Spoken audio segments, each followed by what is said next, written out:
तो ये हमारा नागरिकता का दूसरा वीडियो है। हमने पहले वीडियो में बात करी थी, अब हम बात कर रहे हैं नागरिकता के दूसरे वीडियो में, जिसमें हम बात करेंगे नागरिकता अधिनियम 1955 में जिन आधार के बारे में बात की गई है कि भाई कब कब कब आपको किस आधार पर आपको नागरिकता का अर्जन किया जा सकता है। तो इसके 5 आधार दिए गए हैं। सबसे पहला है जन्म द्वारा बाई बर्थ, वंश द्वारा बाई डिसेंट, पंजीकरण द्वारा यानी बाई रजिस्ट्रेशन, देशीयकरण है, देशीयकरण मतलब बाई नेचुरलाइजेशन, और राज्य क्षेत्र के सम्मेलन द्वारा यानी कि एक्विजिशन ऑफ टेरिटरी के द्वारा। ठीक है जी। तो सबसे पहला बात करते हैं हम जन्म द्वारा। तो जन्म के द्वारा बात किया गया है इसमें कि कोई भी व्यक्ति जो भारत के राज्य क्षेत्र में जन्मा होना चाहिए। सबसे पहली बात यह है कि जन्म द्वारा है तो भारतीय राज्य क्षेत्र में जन्मा होना चाहिए। कब भाई, कब जन्मे? तो आप बोलेंगे 1950 से लेकर के 1987 तक अगर वह भारत में जन्मा है तो वह भारत का नागरिक होगा, सीधी बात। ठीक है भाई। उसके बाद क्या करें? 1987 तक होगा तो ठीक है, लेकिन उसके बाद का क्या करें? तो 1987 से लेकर के 2004 अगर इन दौरान इसका जन्म हुआ है, ठीक है, तो वह भारत का नागरिक, वो भारत में हो ना, भारत में ही जन्म द्वारा मतलब क्या है? भारत में ही जन्म होना चाहिए उसका, है ना। तो पहली बात आपको बताई जन्म में कि 1950 से लेकर के 1987 तक में अगर भारतीय राज्य क्षेत्र में जन्मा होगा तो वो भारत का नागरिक कहलाएगा।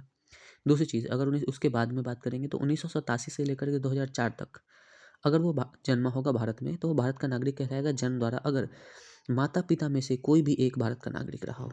अच्छा ठीक है। तो भाई 2004 के बाद वाले के साथ क्या दिक्कत है आपको? तो वो कह रहा है कि 2004 के बाद अगर जो भारत में जन्म लेने वाला बच्चा है वह भारत का नागरिक होगा जन्म द्वारा यदि माता पिता में से कोई एक भारत का नागरिक हो और दोनों में से कोई भी अवैध प्रवासी ना हो।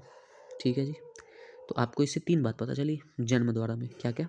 1949, 26 जनवरी है बेसिकली, 26 जनवरी 1950 से लेकर के 1 जुलाई 1987।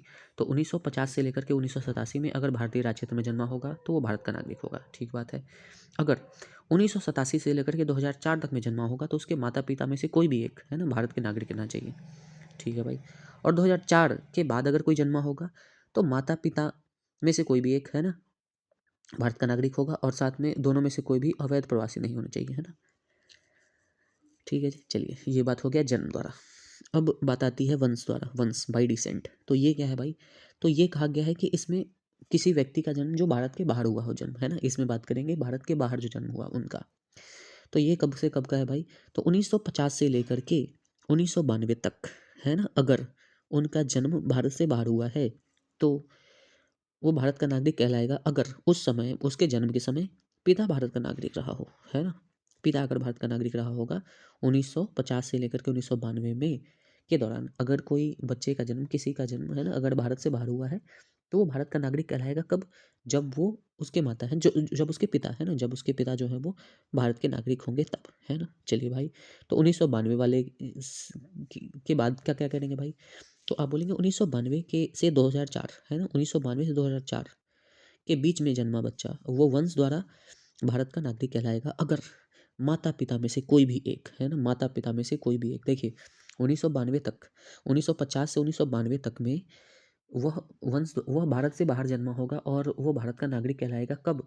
जब उसके पिता, है ना, जब उसके पिता जो है वो भारत के नागरिक रहे होंगे तब। और 1992 से लेकर के आप बोलेंगे 2004 तक वो भारत का नागरिक कहलाएगा अगर उसके माता या पिता कोई भी भारत के नागरिक रहे होंगे तब। तो भाई 2004 से बाद वाले के बारे में क्या कहेंगे आप? तो 2004 से बाद के बारे में कहेंगे कि अगर उसका जन्म मतलब भारत से बाहर हुआ है ना, भारत से बाहर ही हुआ है, तभी बात कर रहे हैं वंश के बारे में। हाँ, तो 2004 के बाद अगर उस बच्चे का जन्म हुआ है तो 1 वर्ष के भीतर उसको क्या है, भारतीय दूतावास में जन्म का पंजीकरण कराना आवश्यक होगा। ठीक है। तो वंश द्वारा आपने देखा क्या कि अगर 1950 से लेकर के 1992 तक अगर किसी बच्चे का जन्म वो भारत से बाहर हुआ है तो उसके पिता जो है वो भारत के नागरिक होने चाहिए उसके जन्म के समय, पहली चीज़। दूसरी चीज़ क्या है? 1992 से लेकर के 2004 तक, 1992 से लेकर के 2004 तक अगर वो बच्चा जो कि बाहर जन्मा है वो भारत का नागरिक कहलाएगा अगर उसके माता या पिता को भी, है ना, माता पिता दोनों को लिया गया इसमें से, माता पिता में से कोई भी एक अगर भारत का नागरिक होगा तो वो नागरिक कहलाएगा। और 2004 के बाद अगर कोई बच्चा जन्मा है तो आप बोलेंगे कि 2004 के बाद वाले में क्या है, 1 वर्ष के अंतराल में, एक वर्ष के अंदर उनको क्या करना पड़ेगा, दूतावास में जाकर के पंजीकरण करना होगा। ठीक है जी। चलिए, तीसरा क्या है? तो आप बोलेंगे कि ये है बाई रजिस्ट्रेशन। By registration. तो इसमें क्या कहा गया है कि वैसे कोई भी व्यक्ति जो अवैध प्रवासी नहीं होगा, है ना, जो अवैध प्रवासी नहीं होगा और उसके माता-पिता जो हैं भारत के नागरिक के रूप में पंजीकृत होंगे, है ना, पंजीकृत होंगे, तब, है ना, वो पंजीकरण का आवेदन, है ना, पंजीकरण के द्वारा भारतीय नागरिकता पा सकता है। कब भाई? तो उसको पंजीकरण देने के लिए क्या होगा कि पंजीकरण देने यानी माने पंजीकरण का आवेदन देने से ठीक 1 वर्ष पहले से वो भारत में रह रहा होगा, है ना? तो वो कर सकता है ना, वो कर सकता है। ठीक है जी। मतलब क्या हुआ रजिस्ट्रेशन का मतलब क्या हुआ? वो भारत का अवैध प्रवासी नहीं है, ठीक है? और माता-पिता जो है भारत के नागरिक के रूप में पंजीकृत होने चाहिए, है ना? और उसके अलावा जो है वो पंजीकरण का जब आवेदन देगा तो उससे ठीक 1 वर्ष पहले से वो भारत के भीतर रह रहा होगा, है ना? तब वो उसके अलावा उसको क्या है कि जब वो पंजीकरण के लिए करेगा तो संविधान के प्रति निष्ठा का शपथ लेना पड़ेगा, है ना? तभी वो भारत का नागरिक बन सकता है। ठीक है, तो ये हो गया पंजीकरण, ये आसान है पंजीकरण, है ना? चलिए अगला नेचुरलाइजेशन, देशीयकरण द्वारा नागरिक बनने का अर्थ है कि लंबे निवास के आधार पर किसी को देश का नागरिक बनाए जाने से, है ना? कोई लंबे समय से अगर भारत में रह रहा है तो उसको देशीकरण के द्वारा हम क्या कर सकते हैं? भारत का नागरिक बना सकते हैं। अच्छा भाई, तो इसके लिए क्या-क्या क्राइटेरिया है? तो उसके लिए क्राइटेरिया ये है कि वह पिछले 12 महीनों से भारत में निवास कर रहा हो, है ना? वो 12 महीनों से भारत में निवास कर रहा हो। जैसे कि हमारा इधर था पंजीकरण में भी ठीक वही था कि 1 साल पहले, वही 12 महीना पहले से भारत में पंजीकरण के लिए आवेदन करने से पहले 12 महीना पहले उसको रहना था भारत में, पंजीकरण द्वारा भी था। तो इसमें भी वही है कि भाई पिछले 12 महीने से वो भारत में निवास कर रहा होगा, पहली चीज़। उसके अलावा क्या है? 12 महीनों की अवधि होने से, है ना? वो जो 12 महीने से तो पहले भारत में रह रहा होगा। उसके अलावा उससे पहले 14 वर्षों में से कम 11 वर्ष तक वो भारत सरकार की सेवा में रहा हो, ठीक है? या फिर भारत में रहा हो, है ना? भारत में रहा हो। मतलब देखिए देशीकरण का मतलब ये होता है कि लंबे समय तक कोई भारत में रहे तभी उसको हम देंगे देशीकरण द्वारा, है ना? तो इसमें क्या है कि आपको पहले तो जब आप आवेदन करेंगे तो आवेदन से 12 महीने पहले से आप भारत में रहने चाहिए, ठीक है जी? इसके अलावा इसके अलावा 12 महीने की अवधि उससे जब हो गया है उससे जस्ट पहले पिछले 14 वर्षों से पिछले 14 वर्षों में से कम 11 वर्ष से आप क्या है भारत में रह रहे हों या फिर भारत सरकार में है ना कोई सेवा दे रहे हो तब आप क्या कर सकते हैं आप नेचुरलाइजेशन के जरिए है ना वो आप कर सकते हैं। इसमें और क्या क्या है क्राइटेरिया भाई? तो ये जो है ये अच्छे चरित्र का इंसान होना चाहिए, है ना? उसके अलावा क्या है कि भाई वो भारत सरकार जो है वो भारत सरकार को अधिकार दिया गया है कि अगर कोई व्यक्ति जो कि विज्ञान, दर्शन, कला, साहित्य, विश्व शांति या मानव प्रगति ऐसे विषयों से संबंधित है ना? चाहे उसमें उसने योगदान दिया है, तो उपयुक्त शर्तों में से किसी भी एक पर है ना वो हो सकता है वो देशीकरण के बाद के लिए वो प्रमाण पत्र ले सकता है ना, प्रमाण पत्र ले सकता है अपना, सरकार दे सकती है उसको। तो देशीकरण का मतलब आपने समझ लिया कि भाई वो जब आवेदन करेगा तो उसको क्या है 12 महीने पिछले 12 महीने से है ना 12 महीने से जब वो आवेदन करेगा उससे पिछले 12 महीने से भारत में रह रहा होगा। उसके अलावा 14 वर्ष पिछले 14 वर्ष में से 11 वर्ष तक वो क्या है भारत में रह रहा हो या भारत सरकार के लिए कोई सेवा दे रहा हो। इसके अलावा कैसे लोग ऐसे नेचुरलाइजेशन के द्वारा ले सकते हैं तो आप बोलेंगे जो विज्ञान से संबंधित हो, दर्शन से, कला, साहित्य, विश्व शांति, मानव प्रगति है ना इन सब विषयों से जो संबंधित होंगे उनको क्या है वो सरकार जो है वो आपको देशीकरण द्वारा दे सकती है आपको वो। ठीक है जी, चलिए। अब है आखिरी आखिरी राज्य क्षेत्र के सम्मेलन के द्वारा जैसे जैसे यदि कोई भी राज्य क्षेत्र भारत में सम्मिलित किया जाता है तो भारत सरकार विधि बनाकर यह घोषित करती है कि वह क्षेत्र कौन से व्यक्ति मतलब उस क्षेत्र के कौन से व्यक्ति भारत के नागरिक होंगे तथा किस तिथि से भारतीय नागरिक माना जाएगा, है ना? जैसे पुडुचेरी में माना गया था ना, पुडुचेरी वगैरह में इनकॉर्पोरेशन ऑफ टेरिटरी ये है कि भाई अगर भारत ने कोई नया टेरिटरी को इनकॉर्पोरेट किया है तो वहाँ उससे पहले संसद विधि बनाएगी कि भाई चलो भाई विधि बन गया है तो आप अब उसी विधि के आधार पर किस डेट से करना है ये सब आपकी वो संसद तय करेगी। तो इस आधार पर आप बोलेंगे इनकॉर्पोरेशन ऑफ टेरिटरी के द्वारा हम कर सकते हैं। चलिए अच्छी बात है। तो हमने देख लिया 4 तरीका है ना 5 तरीका सॉरी, जिसमें हमने देखा जन्म के आधार पर, फिर देखा हमने वंश के आधार पर, फिर हमने देखा पंजीकरण के आधार पर, फिर हमने देखा देशीकरण के आधार पर, फिर हमने देखा ये अब बोलेंगे इनकॉर्पोरेशन ऑफ टेरिटरी के आधार पर। चलिए अब आखिरी है ये मतलब आखिरी क्या है टर्मिनेशन ऑफ सिटीजनशिप। ये क्या होता है टर्मिनेशन? तो टर्मिनेशन में आप देख लें क्या तो सबसे पहले कि भाई 3 तरीके से है ना 3 तरीके से आप कोई भारत की नागरिकता को खो सकता है। तो वो पहला तरीका क्या है? तो आप बोलेंगे पहला तरीका है कि भाई वो भारत पहला सबसे सबसे पहले बोलेंगे आप रेनंसिएशन। ठीक है। परित्याग, नागरिकता का परित्याग यानी रिनाउंसिएशन ऑफ सिटीजनशिप। तो रिनाउंसिएशन में क्या क्या है कि कोई भी इंसान है ना, कोई भी इंसान नागरिकता की त्याग की घोषणा ही कर दे, खुद से त्याग घोषणा कर दिया कि भाई हम आज से भारत के नागरिक नहीं रहेंगे, तो उन्होंने अपना त्याग कर दिया, स्वेच्छा से अपने स्वेच्छा से अपने त्याग कर दिए। तो ये सबसे पहला तरीका है। ठीक है जी, चलिए। लेकिन ऐसे व्यक्ति को ध्यान रखना है कि ऐसे व्यक्तियों को फिर से अधिकार है फिर से अधिकार है कि अगर वो 18 वर्ष की आयु प्राप्त कर ले तो वो भारत का नागरिक वापस से ग्रहण कर सकता है। ठीक है। ऐसे व्यक्ति का प्रत्येक ऐसे व्यक्ति का प्रत्येक नाबालिग बच्चा है ना, नाबालिग जो, जैसे मान लिया किसी ने परित्याग कर दिया अपने सिटीजनशिप का परित्याग कर दिया है, तो अब इनका मान लीजिए इनका कोई बच्चा है, इनका बच्चा, तो वो अगर वो 18 वर्ष का आयु पूरा कर लेगा तो वो चाहेगा तो है ना भारतीय नागरिकता ग्रहण कर सकता है ना। ठीक है जी, चलिए, ये पहला चीज़ हो गया आपका रिनाउंसिएशन। दूसरा क्या है भाई? पर्यावसान। पर्यावसान मतलब टर्मिनेशन। टर्मिनेशन किसी भी व्यक्ति, किसी भी भारतीय नागरिक को नागरिक द्वारा स्वेच्छा से अगर वह किसी अन्य देश का सिटीजनशिप अगर ग्रहण कर लेता है तो उसका भारतीय सिटीजनशिप जो है वो खत्म हो जाता है, जिसको टर्मिनेशन बोलते हैं या पर्यावसान बोलते हैं। तो आप बोलेंगे दोनों में अंतर क्या हो गया फिर? रिनाउंसिएशन और टर्मिनेशन में अंतर क्या हो गया? तो आप बोलेंगे रिनाउंसिएशन में क्या था कि उसने खुद से त्याग किया था, घोषणा कर दिया कि हम अब परित्याग कर रहे हैं। इसमें क्या है कि इसने घोषणा नहीं किया, बस इसने क्या कर दिया, दूसरे देश की नागरिकता ले ली जाके। तो जैसे दूसरे देश की नागरिकता ले ली तो स्वेच्छा से इस देश का खत्म हो गया अपने देश का, क्योंकि हमारे यहाँ डुअल सिटीजनशिप तो है नहीं, तो इस तरीके से हमारा वो खत्म हो गया। चलिए भाई, ये दूसरा हो गया। तीसरा क्या है? तो तीसरा है डिप्राइवेशन द्वारा। डिप्राइवेशन मतलब कि वंचित किए जाने पर। पहला था परित्याग, रिनाउंसिएशन, जिसमें खुद से उसने कर दिया है परित्याग।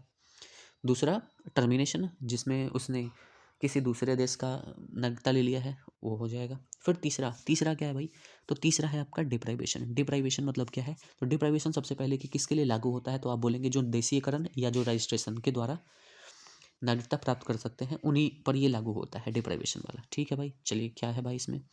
तो पहला क्राइटेरिया इसका क्या है? पहला क्राइटेरिया ये है कि वह व्यक्ति जो है वो छल से, है ना, छल से भारत का नागरिकता ले लिया हो, है ना, छल से भारत का नागरिकता जब उसने पंजीकरण कराया हो या फिर देशीकरण के लिए अप्लाई किया हो, तो उसने क्या किया हो भाई? उसने अपना कुछ छल कर दिया उसके साथ, है ना। या फिर क्या कर सकता है? पहला छल हो गया। दूसरा क्या हो गया?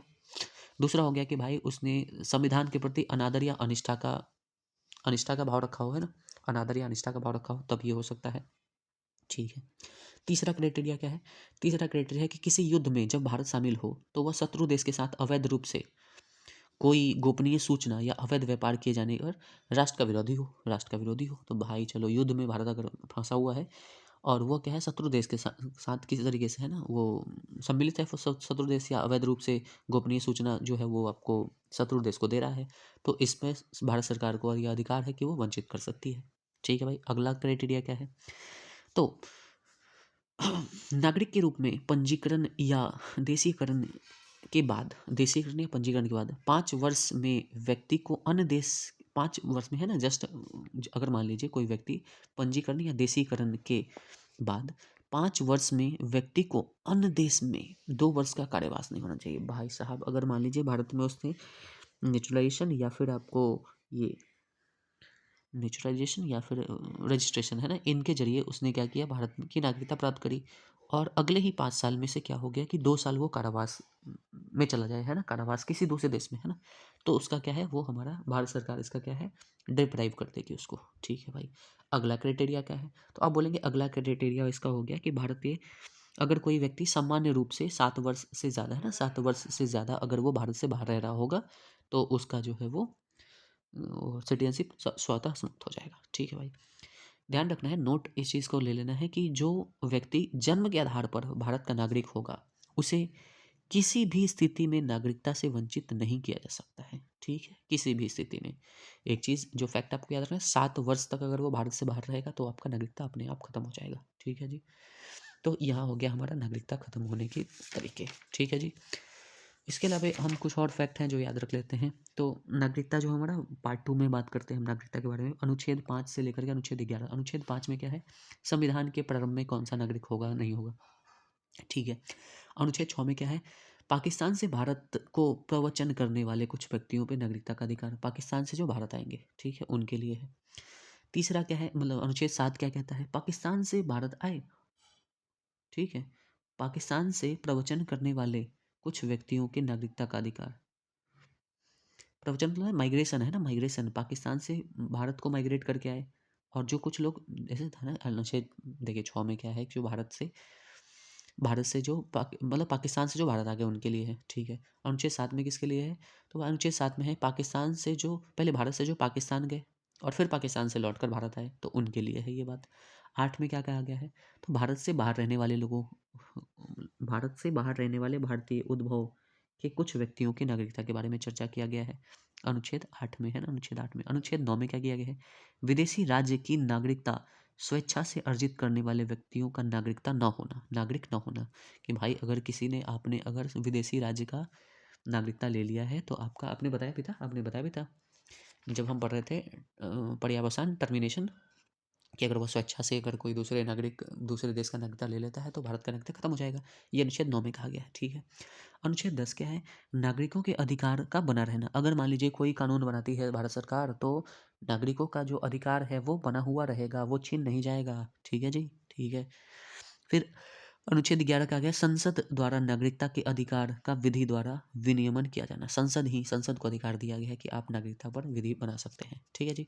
तो ये है हमारा सिटीजनशिप के बारे में जितने भी फैक्ट्स, जितने फिगर्स हम देख सकते थे ना, ये सब हमने देख लिया है। अब हम अगले चैप्टर में देखेंगे आगे, है ना। फिर आज के लिए इतना ही, ठीक है जी, चलिए धन्यवाद।